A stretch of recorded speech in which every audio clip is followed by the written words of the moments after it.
అందరికీ నమస్కారం. Welcome back to IT media. మన ఆయుర్వేదం ప్రోగ్రామ్కి అందరికీ స్వాగతం. అయితే నరాల బలహీనత గురించి ఎంత మాట్లాడుకున్నా చాలా తక్కువ అని చెప్పుకోవచ్చు. ఎన్ని వీడియోస్ చేస్తున్నా ఇంకా కామెంట్స్ వస్తున్నాయంటే ఎంతమంది అసలు నరాల బలహీనతని ఫేస్ చేస్తున్నారో మనం తెలుసుకోవచ్చు. అసలు ఈ నరాల బలహీనత ఎందుకు వస్తుంది?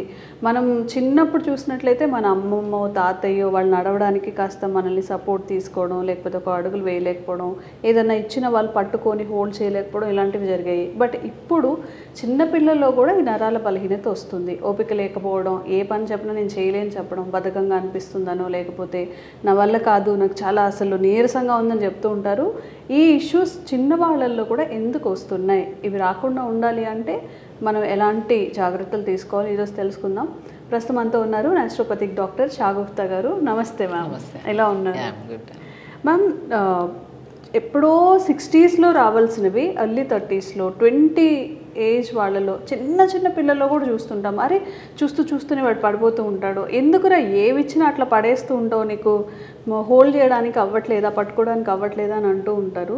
అసలు నరాల బలహీనత ఎందుకు వస్తుంది? మనం అంత స్ట్రాంగ్గా ఉండాలి అంటే ఏం చేయాలి?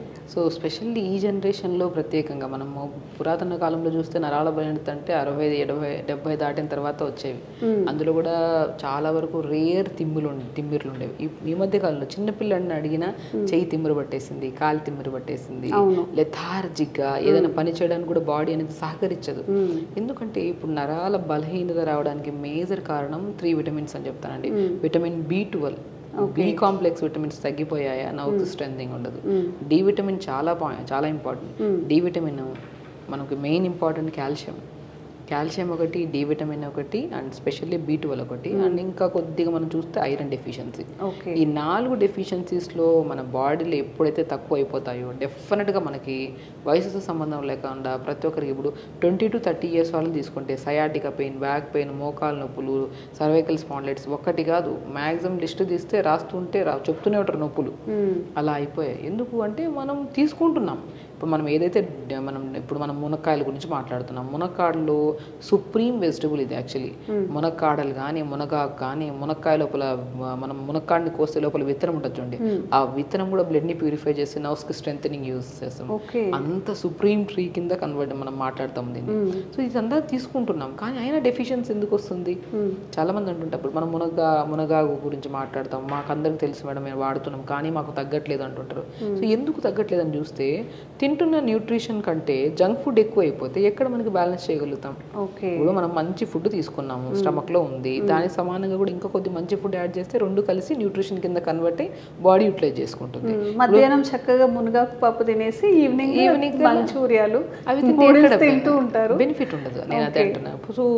సో మ్యాక్సిమం ఫుడ్ లో ఇలాంటి ఇర్రెగ్యులర్ ఫుడ్ హ్యాబిట్స్ ఒకటి. Next physical activity. నేను అంటాను బ్రహ్మాండంగా నరాల బలహీనతకి ఫుడ్ మనకు అవసరం లేదు, మనం తినే ఫుడ్ సరిపోద్ది. ఆ ఫుడ్ తిన్న ఫుడ్ డైజెషన్ చేసి అది బ్లడ్ కింద కన్వర్ట్ అయ్యి, ఆ బ్లడ్ అనేది న్యూట్రిషన్ కింద కన్వర్ట్ అయ్యి, ఆ న్యూట్రిషన్ ప్రాపర్గా మనకి నర్వ్స్కి స్ట్రెంథనింగ్గా మారితే మనకి ఈ ప్రాబ్లమ్స్ ఉండవు కదా. అదంతా ప్రాసెస్ జరగాలంటే ఫిజికల్ యాక్టివిటీ ఉండాలి. యోగా బెస్ట్ అండి. నేను ఏమంటానంటే ఒక మనిషికి ఏ సమస్య రావడానికి కూడా మెయిన్ కారణం ఫిజికల్ యాక్టివిటీ లేకపోవడం వల్ల. ఒక మనిషికి మొబిలిటీ ఉంటే కరెక్ట్ టైంకి ఆకలిస్తుంది. ఇప్పుడు ఇది జనరేషన్లో ఆకలి అంటే తెలియదు. ఆకలి అని కాదు, టైం వెయ్యకుండానే తినేస్తాం, టైం అయిపోతుంది తినేయాలి. ఇప్పుడు లేట్గా లెగుస్తాం, బ్రేక్ఫాస్ట్ 10కి తింటాం, 1:30కి అప్పుడు మేల్కొంటాం కదా. అంటే బ్రేక్ఫాస్ట్ తినేది 10కి కదా, 1:30కి అప్పుడు డైజెషన్ అవుతుంది. ఎందుకంటే మీరు 8కి బ్రేక్ఫాస్ట్ చేస్తేనంటే 1కి ఆకలి వేస్తుంది. సో మీరు 10కి బ్రేక్ఫాస్ట్ చేస్తే ఆకలి లేదు, బట్ టైం అయిపోయిందని తినేస్తున్నాం. ఈ బ్రేక్ఫాస్ట్ చేసింది డైజెషన్ అవ్వాలి, అది మిగిలిపోయింది పొట్టలో. మళ్ళీ ఈ ఆకలి అనే ఫీలింగ్తో, టైం అయిపోయిందన్న ఫీలింగ్తో తినేస్తాం లంచ్ కూడా. ఈ లంచ్ డైజెషన్ అయ్యేటప్పుడు కల్లా 4 to 5 మధ్యలో మనకి స్నాక్ టైం వచ్చేస్తుంది. అప్పుడు బిస్కెట్ కావాలి, కంపల్సరీ టీ కావాలి మనిషికి. కావాలనేది కాదు, మన చుట్టుపక్కల తాగుతున్నారు, వేరే వాళ్ళు కూడా తాగుతున్నారు, ఫోన్ చేసినా కూడా వాళ్ళు కూడా ఫ్రెండ్స్ కూడా తాగుతున్నారు, మనం తాగేయాలి. అసలు మనకి పొద్దున బ్రేక్ఫాస్ట్ లేట్గా తిన్నాం కదా, అది డైజెషన్ అవ్వలేదేమో, లంచ్ కూడా కొద్దిగా హెవీగా తిన్నాం కదా, అది కూడా డైజెషన్ అవ్వలేదేమో, టీ బిస్కెట్లు వేసాం కదా, ఇవి హెవీ అయిపోతుంది. అంటే స్టమక్లో ఎంత స్టోరేజ్ ఉందో గమనించాం మనం. వేస్తూనే ఉన్నాం. మనం ఏమనుకుంటాము, ఇంకా డిన్నర్ టైంకి వచ్చిన తర్వాత మళ్ళీ ఏదో తినేస్తాం. ఇవన్నీ క్లమ్జీ అయిపోయిన తర్వాత మనకి డైజెషన్ అవ్వక పొట్టలో అలా ఉండిపోయి బ్లోటెడ్ అయిపోతుంది. పడుకుంటున్నప్పుడు నిద్ర రాదు, పొట్ట అంతా హెవీగా అనిపిస్తూ ఉంటుంది. ఇన్ని చూసారా?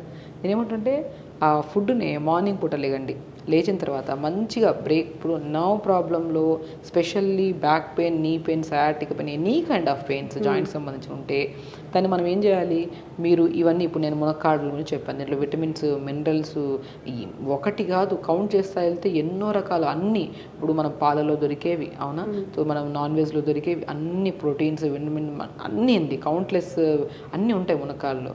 మనము పోనీ ఎంత మోతాదులో తీసుకుంటాం అనేది కూడా చాలా ఇంపార్టెంట్. రోజుకి ఒక మనిషికి 1 లేదా 2 మునక్కాడలని ముక్కలు తింటున్నాం, నచ్చింది కదా అని చెప్పి గిన్నె వేసుకుని వేడి చేస్తుంది, వేడి చేసేస్తుంది. అదేమంటారంటే వేడి అయిపోతుంది నా మునక్కాయలు తింటే, వేడి ఎందుకు అవుతుంది, మీరు తినాల్సిన దానికంటే ఎక్కువ తినడం వల్ల. సో ఒక మోతాదులో పెట్టుకోండి. ఇప్పుడు ఒక మ్యాక్సిమం లంచ్లో ఎంత తింటామంటే ఒక 7 ముక్కల చిన్న చిన్న ముక్కల్లాగా మనకు కూరలా చేసుకుంటాం, స్టీమ్ పెట్టుకొని జస్ట్ కొద్దిగా పెప్పర్ పౌడర్, లైట్ సాల్ట్, కొద్దిగా సన్ఫ్లవర్ సీడ్స్ పౌడర్ చేసుకొని ఎంత టేస్టీగా ఉంటుంది. అలా చేసుకొని తిన్నాం అనుకోండి, ఒక మ్యాక్సిమం ఒక బౌల్లో, చిన్న బౌల్లో తీసుకుంటాం. పొట్ట ఇంతే పొట్ట, దీనికి ఎన్ని వేస్తాం, 20 వేస్తాం ముక్కలు, ఒక లిమిట్గా వేయాలి. ఆ లిమిట్ దాటిన తర్వాత వేస్తే అది వేడి అయిపోతుంది. అరే అది ఆ రోజు తింటే పడలేదు మనకు అని చెప్పేసి తినడమే ఆపేస్తాం.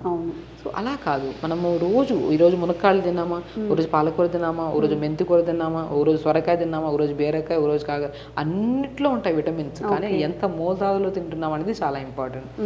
లిమిట్గా తింటే అది న్యూట్రిషనే, అది మోర్ తింటే అది విషమే అంటాను.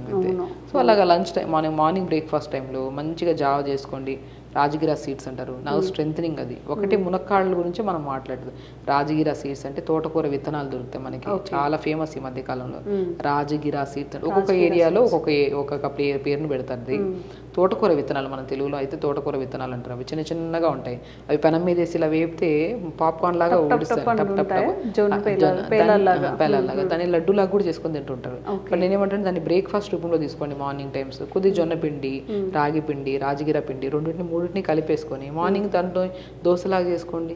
కొద్దిగా మినపప్పు పౌడర్ కలిపేసుకుంటే దోశ అయిపోతుంది. ఒకరోజు ఇడ్లీ బ్యాటర్లో కలుపుకోండి పౌడర్ని కొంచెం, ఇంకొద్దిగా ఇంకా హై న్యూట్రిషన్ అవ్వాలంటే కొన్ని పంకిన్ సీడ్స్, పూల్ మకానా కూడా అద్భుతంగా పనిచేస్తారు నరాల బలహీనతకి. పూల్ మకానా అంటే తామర గింజలు. నేను 4-5 ఆప్షన్స్ చెప్తున్నాను, ఎందుకంటే మీకు ఏది ఈజీగా అవైలబుల్గా ఉంటుందో అది తెప్పించుకుంటారనేసి. సో కాబట్టి మనం pumpkin seeds, water melon seeds, sunflower seeds, pool makhana, తోటకూర విత్తనాలు, ఇవన్నీ హై న్యూట్రిషన్స్ కలిగి ఉండేవండి. మనకి ఈజీగా కూడా దొరుకుతాయి, మనకి ఎక్కడ దొరకనంత అని కాదు, ఎక్కడైనా సరే దొరుకుతాయి. ఒక దొరకని పక్షాన మనం మ్యాక్సిమం రాగి పిండి అయితే దొరుకుతుందా, జొన్న పిండి దొరుకుతుందా, సజ్జ పిండి దొరుకుతుందా, బార్లీ కూడా దొరుకుతాయి. వీటన్నిటిని కాంబినేషన్ చేసుకోండి, మీకు దొరికేవి తెచ్చుకొని. ఒకవేళ మనం మార్నింగ్ బ్రేక్ఫాస్ట్ ఏమన్నాను, రాగి, జొన్న, సజ్జ, బార్లీ, రాజగిరా సీడ్స్ అన్నిటిని కలుపుకొని జావ తీసుకోమని. ఇందులో 5 మాట్లాడుకున్నాము, దాంట్లో 2 అన్నా దొరుకుతాయా, రెండింటిని కలిపేసుకోండి. దొరకవని చెప్పేసి సంవత్సరాలు వెయిట్ చేసేవాళ్ళు, దొరికిన దాంట్లో తీసుకోండి, దొరికినప్పుడు మళ్ళీ చూద్దాం. సీడ్స్ కొన్ని యాడ్ చేసుకోండి, తెల్ల నువ్వులు కొద్దిగా, కొన్ని క్యారెట్ చాప్ చేసేసుకొని ఒక సూప్ మంచిగా మార్నింగ్ జావ. మధ్యాహ్నం పూట మంచిగా కర్రీలో మునక్కాడలు తీసుకోండి, సూప్లో చాలా అద్భుతంగా పనిచేస్తుంది. ఈవినింగ్ టైమ్స్లో మనం డైలీ మునక్కాడలు కూరలాగా కాకుండా ఈవినింగ్ 2-3 మునక్కాయ ముక్కలు, హాఫ్ క్యారెట్, హాఫ్ బీట్రూట్, 4 సొరకాయ ముక్కలు, కొద్ది కొత్తిమీర, పుదీనా, ఒక ప్లైట్ పచ్చిమిర్చి చేసేసి, ఒక గ్లాస్ నీళ్ళు వేసి కుక్కర్ పెట్టేసేయండి. ఒక విజిల్ తగిన దింపితే స్మాష్ చేసేసి తీసుకొని సూప్ చేసుకోండి. లైట్గా లెమన్ కలుపుకొని ఎంత అద్భుతంగా ఉంటుందంటే మనకి క్రేవింగ్స్ ఉంటాయి చూడండి. ఒకటి చూసినండి అక్కడ లడ్డు ఏదో సంథింగ్ తినాలి, ఆ క్రేవింగ్స్ని కూడా కంట్రోల్ చేస్తుంది ఈ సూప్. టమ్మీ ఫుల్గా ఉన్నప్పుడు ఇంకో ఏదో తినాలని అనిపించదు, అది హెవీనెస్ని కంట్రోల్ చేస్తుంది. ఫస్ట్ పాయింట్ ఆ క్రేవింగ్స్ని కంట్రోల్, ఎందుకంటే జ్యూస్ అనేది మనకి లిక్విడ్ ఫామ్ కదా, మోర్ న్యూట్రిషన్. అది ఉందనుకోండి మనకి ఏది తినాలి అది తినాలన్న క్రేవింగ్స్ రావు. సో అది సూప్స్ చేసుకోవచ్చు. మనం మ్యాక్సిమము ఆ మునక్కాయ లోపల గుజ్జుని అంత లైట్గా ఉడకబెట్టి ఆ గుజ్జు అంతా తీసేసి చపాతీ పిండిలో కలుపుకొని చపాతీ చేసుకోవచ్చు. ఆ మునక్కాయ గుజ్జుని తీసుకొని ఇడ్లీ బ్యాటర్లో కలిపి ఇడ్లీ చేసుకోవచ్చు. అద్భుతం అండి. ఒకసారి వంట చేసుకున్న ప్రతి ఒక్కరికి చెప్తున్నాను, చిన్నగా దాన్ని ఎలా వాడచ్చు అని ఇంకొద్ది మాడిఫై చేస్తే రోజుకు ఒక డిఫరెంట్ ఐటమ్ వండొచ్చు అంటాను. మనం ములంకాడ అంటే ఎక్కువ సాంబార్లో ఏదైనా పులుసులాగా చేసుకొని తింటాం తప్పితే ఇడ్లీలో కానీ ఇట్లా బ్యాటర్స్గా లైట్ ఉడకబెట్టేసి దాన్ని పిప్పంతా తీసేసి, ఇడ్లీ పిల్లలు మునక్కాళ్ళు అంటే కొంతమంది తినరు, అది తీసేసి పిప్పంతా తీసేసి ఇడ్లీ బ్యాటర్లో కలిపేసుకొని కొన్ని సన్ఫ్లవర్ సీడ్స్ పౌడర్ కలిపేసుకొని ఇడ్లీ చేయండి, టేస్టీగా ఉంటుంది. మనం ఇడ్లీ అంటే 4-5 ఇడ్లీలు వేసుకుని ఇంత చట్నీ వేసుకుని తింటుంటాం, అయినా కూడా ఆ టేస్ట్ అనిపించదు. బట్ ఇలా చేసుకోండి, చాలా అద్భుతంగా ఉంటుంది. సో టేస్ట్ వండే విధానంలో మనకు తెలిసి, ఇప్పుడు డాక్టర్సే చెప్పాల్సిన అవసరం లేదు, సింపుల్ టెక్నిక్స్ వండే వాళ్ళకి అన్నీ తెలిసింది యాక్చువల్లీ. ఇలా జస్ట్ ఒక టిప్ లాగా చెప్తున్నాను, ఇలా వండుకోండి, రెగ్యులర్గా యోగా చేసుకోండి, అంటే చెప్తున్నాను కదా, మునక్కాడల్ని మనం రెగ్యులర్గా అట్లీస్ట్ సూప్స్లో కానీ ఇలాగ మనం ఇడ్లీస్లో కానీ బ్రేక్ఫాస్ట్లో ఏదో ఒక పూట అట్లీస్ట్ 4-5 ముక్కలు చిన్న చిన్న 1 ఇంచ్ ముక్కలైనా తీసుకోండి, అద్భుతంగా పనిచేస్తుంది. దాంతోపాటు రెగ్యులర్గా దొరకనప్పుడు జామకాయలు తీసుకోండి, జామకాయల్లో కూడా విటమిన్స్ ఎక్కువ ఉంటాయి, నర్వ్ స్ట్రెంథనింగ్కి చాలా మంచిది. దానిమ్మకాయ చాలా మంచిది నర్వ్ స్ట్రెంథనింగ్కి. సో ఇన్ని రకాలు మాట్లాడుకున్నప్పుడు అట్లీస్ట్ మనం రెగ్యులర్గా ఒకరోజు చేసి ఆపేయకుండా ప్రతిరోజు అలా చేసుకుంటూ ఉంటే ఒక్కొక్క రోజు ఒకటి యాడ్ చేసుకోండి. ఓకే. సో ఆ బెనిఫిట్ కూడా మనకి తొందరగా దొరుకుతుంది. రెగ్యులర్ యోగా కూడా ఉంది, ఫిజికల్ యాక్టివిటీ ఉంది కదా, స్ట్రెస్ తగ్గుతుంది, యాంగ్జైటీ తగ్గుతుంది, మోర్ ఆక్సిజన్ తీసుకుంటాం, వదలాల్సిన గాలి కరెక్ట్ వదులుతాం. ఓకే. సో అంత ప్రాసెస్ బాగుంటుంది అన్నమాట. ఓకే. సో మ్యామ్ చెప్పినట్టుగా కొంతమంది డాక్టర్స్తో మాట్లాడేటప్పుడు నాకు అసలు భయం వేస్తుంది, మనం జంక్ ఫుడ్ అనేది స్లో పాయిజనస్గా మన బాడీ అంతా డ్యామేజ్ చేస్తుందా అని చెప్పి. హెల్దీగా ఒక పూట తిన్నామని 2 పూట్ల జంక్ తినేస్తూ ఉంటాము. జంక్ అంటే నాట్ ఓన్లీ నూడిల్స్ ఇవే రావు, బయట చేసే ఫుడ్ దాన్ని అడల్టరేట్ చేస్తారు, ప్యాకెడ్ ఫుడ్ ఇవన్నీ ఇంక్లూడ్ ఉంటాయి. కాబట్టి మనం హెల్త్ మంచిగా ఉండాలి అనుకున్నప్పుడు తప్పకుండా అది శ్రమ అయినా సరే ఒక 1 అవర్ ముందు లేచి వండుకోవడానికి, లేదా చాలా తక్కువ మసాలాలు ఆయిల్స్ ఈ జంక్ని తక్కువగా తీసుకోవడానికి ట్రై చేయండి. అండ్ మ్యామ్ ఇప్పుడు ఏదైతే మెన్షన్ చేశారో మునక్కాడల్ సూప్స్ కానివ్వండి, వీటన్నిటిని ట్రై చేయండి. తప్పకుండా కామెంట్స్ రూపంలో తెలియచేయండి అవి మీకు ఎలా వర్క్ అయ్యాయో. ఇంకెలాంటి డౌట్స్ ఉన్నా కూడా కామెంట్స్ చేసేయండి, వాటి మీద వీడియోస్ చేసే ప్రయత్నం చేస్తాం. డాక్టర్ చిట్టిపొట్ల మధుసూదన శర్మని మనం ఈ వీడియోలో నరాల వీక్నెస్ తగ్గాలంటే ఎలాంటి క్షేమదాయకమైనటువంటి ఆహార పదార్థాలని వాడుకోవాలి అనేటువంటి అంశాన్ని గురించి తెలుసుకోబోతున్నాం. నరాల బలహీనత, నర్వస్ వీక్నెస్ ఈ రోజుల్లో చాలామంది, అంటే ధనిక పేద, స్త్రీ పురుష, పెద్ద చిన్న తారతమ్యం లేకుండా చాలామందిని వేధించేటువంటి అత్యంత సర్వసాధారణమైనటువంటి ఇబ్బంది పెట్టేటువంటి సమస్య నరాల బలహీనత. ఈ నరాల బలహీనత అనేటువంటి సమస్య కలిగేందుకు అనేక రకాలైనటువంటి ప్రధానమైనటువంటి కారణాలు. అంటే కొన్ని రకాలైనటువంటి వ్యాధుల్లో ఈ యొక్క సమస్య కలగవచ్చు. అంటే ఉదాహరణకి షుగర్ వ్యాధి వచ్చినటువంటి వాళ్ళలో ఈ నరాల బలహీనత ఉంటుంది. నీరసము, నిస్త్రణ, బడలిక ఇలాంటివన్నీ కూడా ఈ యొక్క నరాల బలహీనత సమస్య ఉన్నటువంటి వాళ్ళలో కలుగుతుంటాయి అన్నమాట. అదేవిధంగా బీపీ ఉన్నటువంటి సమస్య ఉన్నటువంటి వాళ్ళలో ఈ నరాల బలహీనత కలుగుతూ ఉంటుంది. పోషకాహార లోపం ఉన్నటువంటి వాళ్ళలో ఈ నరాల బలహీనత కలుగుతుంటుంది. ఇలా వివిధ రకాలైనటువంటి వ్యాధుల్లో ఈ యొక్క నరాల బలహీనత, నర్వస్ వీక్నెస్ కలుగుతుంటుంది అనమాట. అట్లే కొన్ని రకాలైనటువంటి ఆధునిక కృత్రిమ రసాయన ఔషధాలు తప్పని పరిస్థితుల్లో వాడవలసినటువంటి పరిస్థితి ఏర్పడినప్పుడు ఆ యొక్క ఔషధాలు వాడుకోవడం వల్ల ఔషధాల్లో భాగంగా సైడ్ ఎఫెక్ట్స్లో భాగంగా కూడా ఈ యొక్క నరాల బలహీనత, నర్వస్ వీక్నెస్ కలుగుతూ ఉంటుందన్నమాట. అట్లే దీనికి తోడు కొన్ని రకాలైన మానసిక ఒత్తిడి వల్ల కొంతమందికి నర్వస్ వీక్నెస్ కలుగుతుంటుంది. ఇలా వివిధ రకాలైన కారణాల వల్ల ఈ యొక్క నరాల బలహీనత కలుగుతుంటుంది. అట్లే కొంతమందికి ఆహారం బాగా తీసుకుంటున్నప్పటికీ నరాల బలహీనత కలుగుతుంటుంది. కొంతమందికి పరీక్షలు చేసినప్పుడు స్పష్టంగా ఈ కారణాల వల్ల నరాల బలహీనత కలుగుతుందని తెలిస్తే కొంతమందికి ఎలాంటి స్పష్టమైనటువంటి కారణాలు కూడా ఈ పరీక్షల వల్ల మనకు తెలియదన్నమాట.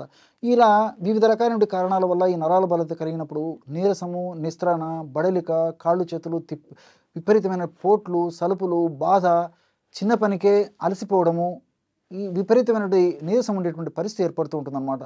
మరి ఈ యొక్క పరిస్థితిని చక్కదిద్దేందుకు కొంతమంది రకరకాల ప్రయత్నాలు చేస్తుంటారు. అంటే కొంతమంది కాఫీ టీలు విపరీతంగా తాగుతుంటారు అనమాట. ఇవి తాత్కాలికంగా కొన్ని ఉత్తేజాన్ని కలిగించినప్పటికీ మరి దీర్ఘకాలం పాటు వాడడం వల్ల క్షేమదాయకం కాదు, ఆరోగ్యదాయకం కాదు, ఆమోదయోగ్యం అంతకన్నా కాదనమాట. మరికొంతమంది ఏం చేస్తారంటే నరాల బలహీనత తగ్గేందుకు విపరీతంగా స్వీట్స్ వాడుతుంటారు అనమాట. ఇవన్నీ కూడా మరి అలవాటు పడడం వల్ల, హ్యాబిట్ కావడం వల్ల ఒక్కొక్కసారి ఏమవుతుందంటే వ్యసనంగా మారేటువంటి పరిస్థితి కూడా ఏర్పడుతుంది. కాబట్టి మరి సమస్యను గుర్తిరిగి సమస్యను చక్కదిద్ది ఆ సమస్య నుంచి బయటపడడం చాలా చాలా అవసరం. ఈ నరాల బలహీనత, నరాల వీక్నెస్, నర్వస్ వీక్నెస్ అనేటువంటి ఈ యొక్క సమస్య తగ్గేందుకు మరి ఎలాంటి క్షేమదాయకమైనటువంటి ఔషధాన్ని వాడుకోవాలంటే రోజు ఒక్కసారి ఉదయం కానీ, సాయంత్రం కానీ, రాత్రి కానీ మీకు ఎప్పుడు వీలైతే అప్పుడు నేను చెప్పినటువంటి ఔషధాన్ని కొన్నాళ్ళ పాటు వాడుకోండి.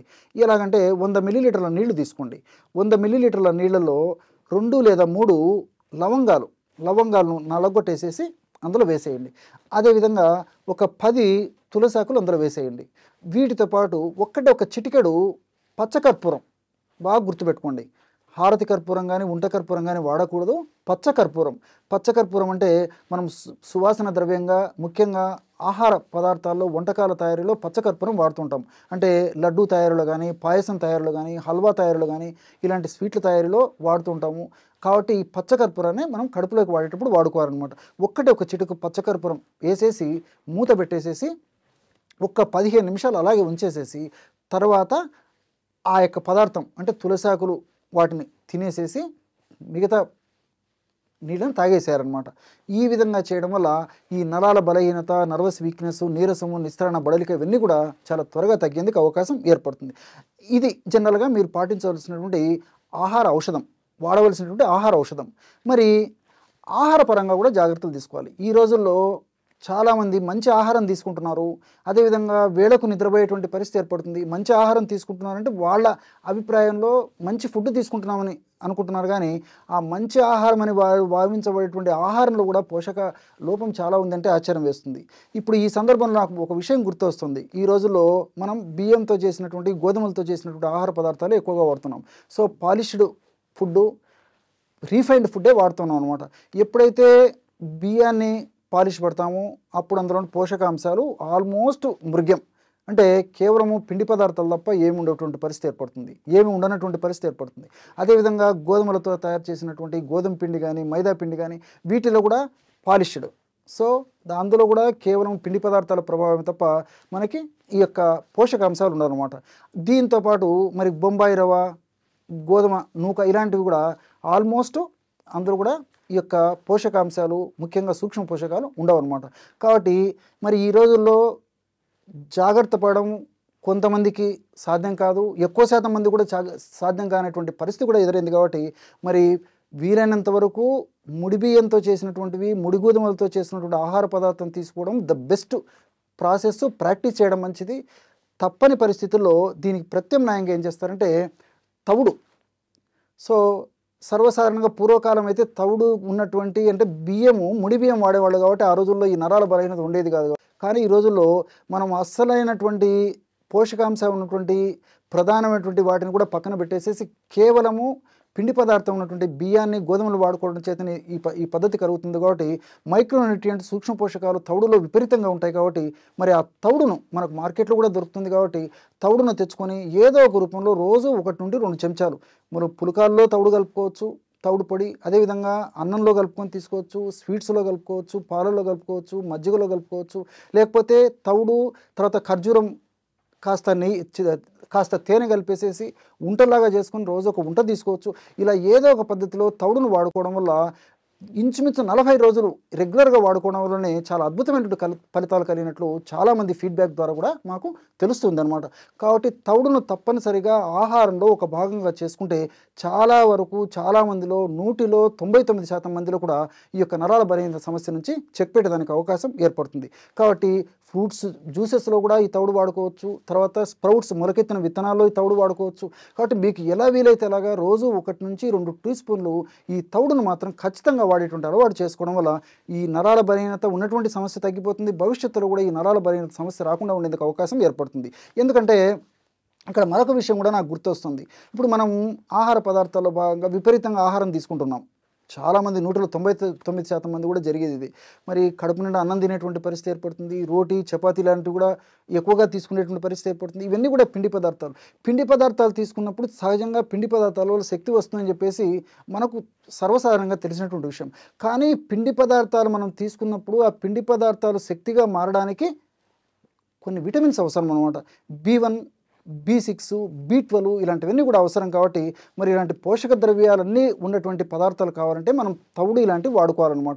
ఇలాంటివి నేను చెప్పినట్లు ఈ స్ప్రౌట్స్ ఇలాంటివన్నీ వాడుకోవడం వల్ల ఈ మైక్రోన్యూట్రియంట్స్ ప్రాబ్లం కూడా లేకుండా ఉంటుంది. కాబట్టి నరాల బలహీనత, నీరసం, నిస్సరణ కూడా తగ్గిపోతాయి. అంతేకాకుండా ఈ నరాల బలహీనత తగ్గాలంటే విటమిన్ D బాగా ఉండేట్టు చూసుకోవాలి, విటమిన్ E లోపం లేకుండా బాగా ఉండేట్టు చూసుకోవాలి. వీటికి తోడు నేను చెప్పినట్టు B1, B6, B12 ఈ 5 పదార్థాలు, ఈ 5 ముఖ్య అంశాలు, సూక్ష్మ పోషకాలు శరీరంలో సమృద్ధిగా తగినంత ఉన్నప్పుడే ఉన్నటువంటి నరాల బలహీనత సమస్య త్వరగా తగ్గిపోతుంది. భవిష్యత్తులో మళ్ళీ నరాల బలహీనత సమస్య రాకుండా ఉండేందుకు కూడా నేను చెప్పినటువంటి పద్ధతిలో ఈ విధి విధానాలు పాటించడం వల్ల కలుగుతుంది. పసుపులో ఉన్నటువంటి అద్భుత ఔషధ గుణాలు అనేటువంటి అంశాన్ని గురించి తెలుసుకోబోతున్నాం. పసుపు వేలాది సంవత్సరాల నుంచి భారతీయ నాగరికతతో సనాతన కాలం నుంచి కూడా ముడిపడినటువంటి పసుపుతో ముడినటువంటి జీవన విధానం భారతీయుల జీవన విధానం.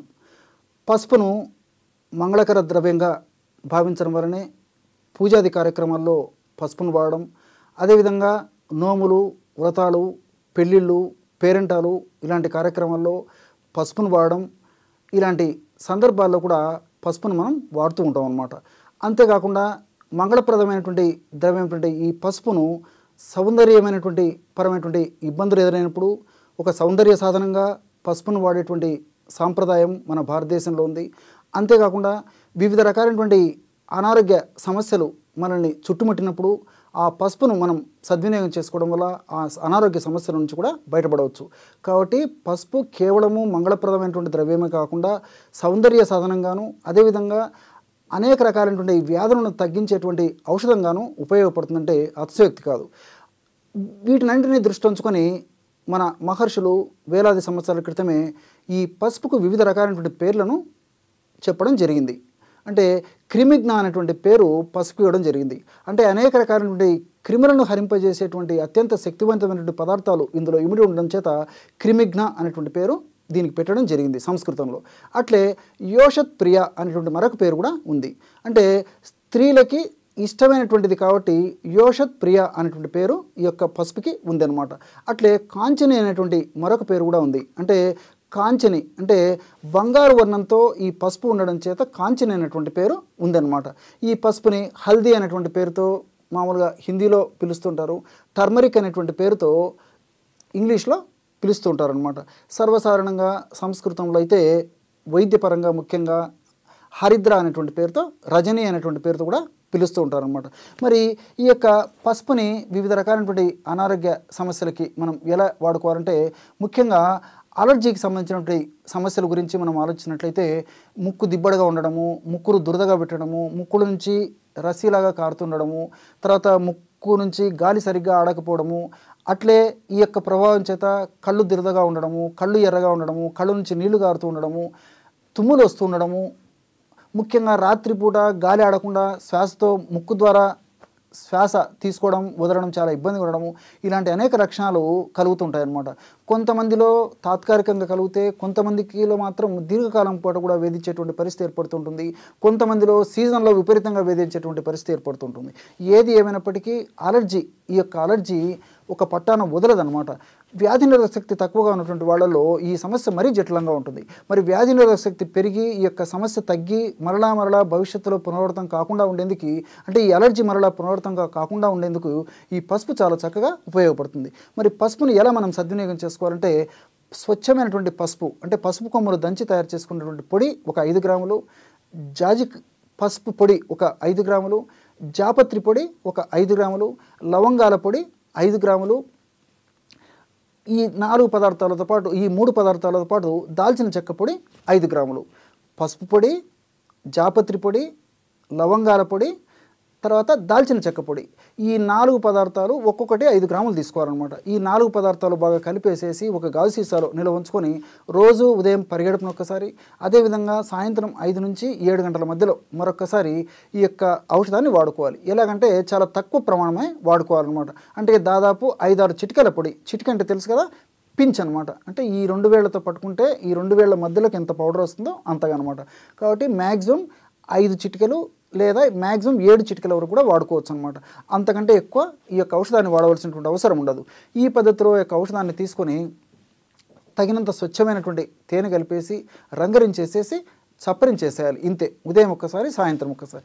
చిన్నపిల్లలైతే ఒక్క పించ్ వరకు, అంటే ఒక పించ్ నుంచి వాడుకోవచ్చు అనమాట. వయసు మరీ తక్కువగా ఉన్నటువంటి చిన్నపిల్లలకైతే ఒక పించ్ ప్రమాణం అయితే సరిపోతుంది. వయసు పెరిగే కొద్దీ క్రమక్రమంగా మరి 2 చిటికెలు, 3 చిటికెలు, 4 చిటికెలు ఈ విధంగా పెంచుకుంటూ వాడుకుంటే సరిపోతుంది. ఈ విధంగా వాడుకోవడం వల్ల ఈ ముక్కుకు సంబంధించినటువంటి అలర్జీ, నాసల్ అలర్జీ అని చెప్పబడినటువంటి అలర్జీకి చాలా చక్కటి పరిష్కారం, దీర్ఘకాలికంగా శాశ్వతమైనటువంటి పరిష్కారం కూడా కలిగేటువంటి పరిస్థితి ఏర్పడుతుంది. అదేవిధంగా మధుమేహం, షుగర్, డయాబెటీస్, మరి ఈ చక్కెర వ్యాధి, ఈ యొక్క చక్కెర వ్యాధి లేదా మధుమేహ వ్యాధి వచ్చినప్పుడు ఆ సమస్య కొంతమందిలో తగ్గకపోవడం జరుగుతూ ఉంటుంది, అంటే నియంత్రణలు రాకపోవడం జరుగుతుంది. కొంతమందిలో నియంత్రణలో వచ్చినప్పటికీ వివిధ రకాలైన ఉపద్రవాలు కలగడం జరుగుతూ ఉంటుంది. అంటే తల నుంచి కాళ్ళ వరకు వివిధ రకాలైనటువంటి ఉపద్రవాలు, అంటే తలకు సంబంధించినటువంటి సమస్యలు, అదేవిధంగా రక్తనాళాలకు సంబంధించినటువంటి సమస్యలు, గుండెకు సంబంధించినటువంటి సమస్యలు, ప్రేగులకు సంబంధించినటువంటి సమస్యలు, నరాలకు సంబంధించినటువంటి సమస్యలు, చర్మానికి సంబంధించినటువంటి సమస్యలు, ఊపిరితిత్తులకు సంబంధించినటువంటి సమస్యలు, ఇలా కిడ్నీలకు సంబంధించినటువంటి సమస్యలు, ఇలా వివిధ రకాలైనటువంటి సమస్యలు కూడా ఈ మధుమేహ వ్యాధిగ్రస్తుల్లో విపరీతంగా కలుగుతుంటాయి అన్నమాట.